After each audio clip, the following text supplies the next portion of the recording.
Have you ever really stopped to think about how the human brain gets built? I mean, from absolute scratch.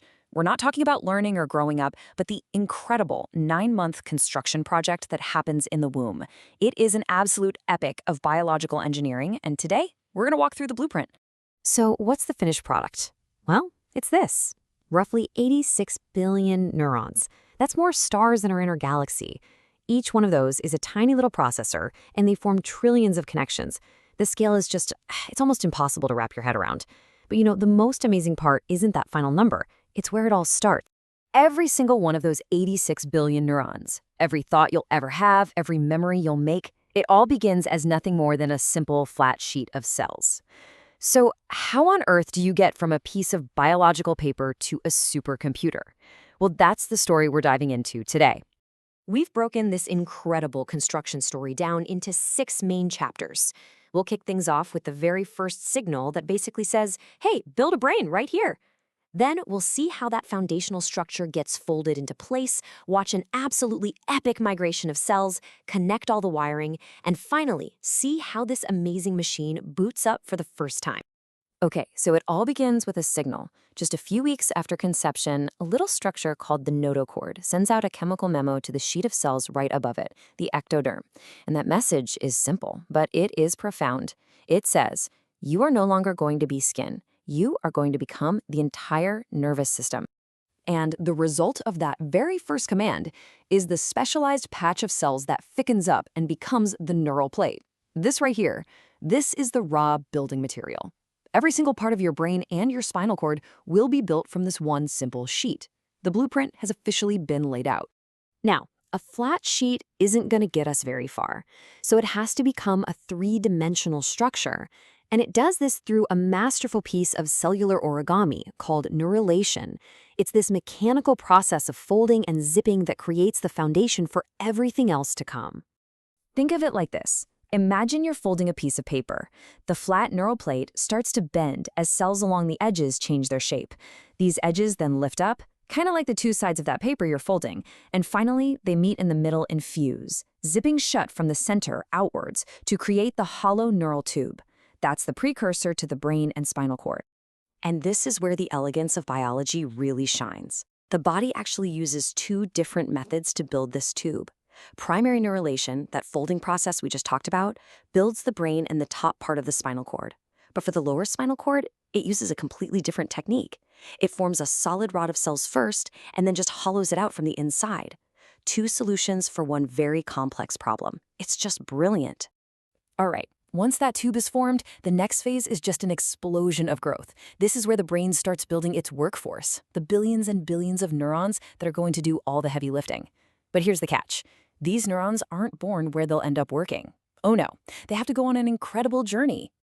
And the pace is, well, it's breathtaking. During the peak of this process, the developing brain is churning out around 250,000 new neurons every single minute. It is one of the most intense periods of production in the entire human lifespan. Just wild. So how do all these new neurons get where they need to go? They travel along these incredible structures called radial glia. You can think of these amazing cells as both the factories that produce the neurons and the living scaffolding, a kind of highway system that each brand new neuron climbs to find its designated place in the brain.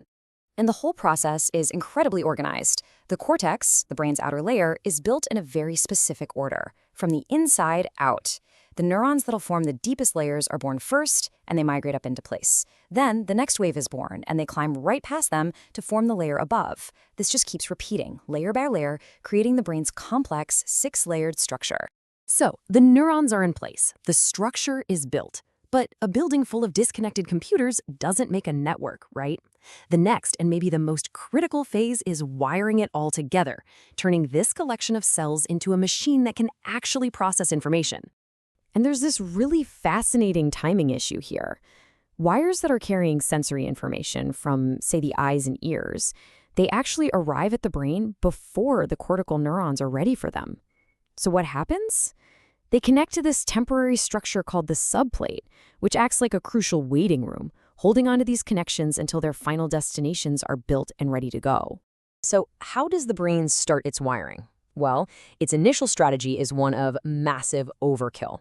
During this blooming phase, it creates a dense, overgrown jungle of connections, way more than it will ever need. The idea seems to be create every possible connection first, and then figure out which ones are actually useful later. And what happens next is absolutely vital. The brain starts to prune this jungle back.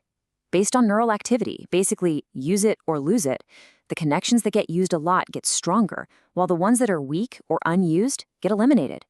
This process, synaptic pruning, isn't about loss, it's about refinement.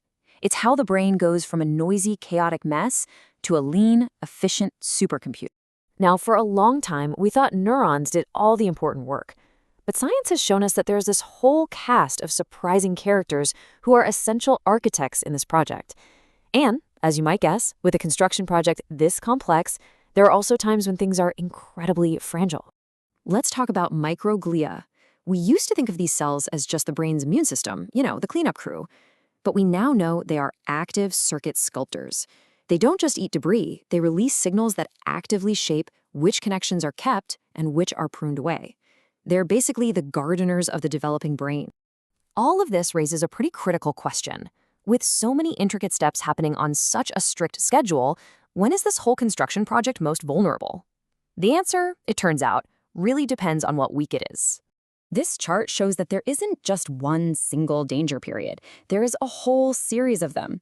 For instance, way back in weeks 3 and 4, when that neural tube is zipping shut, a Foley deficiency can be catastrophic. But that same deficiency would have a totally different, less severe effect later on. A viral infection during weeks 12 to 24, right in the middle of that great migration, that could completely mess up where neurons end up. The timing of an insult determines everything. All right, in the final chapter of our story, all this incredible architecture and wiring starts to power up. This is the moment the lights begin to flicker on, and the fetus starts to actively process the world around it for the very first time. And you can see this sequence of sensation emerge gradually but clearly. By 24 weeks, the hardware for hearing is physically complete. Just a few weeks after that, the fetus is actively responding to sounds. Around that same time, the eyes open. And by 32 weeks, we see one of the most complex brain functions of all emerge, distinct sleep-wake cycles. That's a clear sign of a mature, integrated network starting to hum. So this 9-month construction project is, to put it simply, a biological miracle. From that first spark on a simple sheet of cells, through all the folding, the migrating, the wiring, and the pruning, the fundamental architecture for who we are is laid down synapse by synapse before we ever take our first breath. Which leaves us with a final, pretty profound question to think about. This whole process establishes the hardware we're going to use for the rest of our lives. So, if the brain's blueprint is so meticulously set in the womb, how much of our story, our potential, our personality, our very being, is already written before we're even born?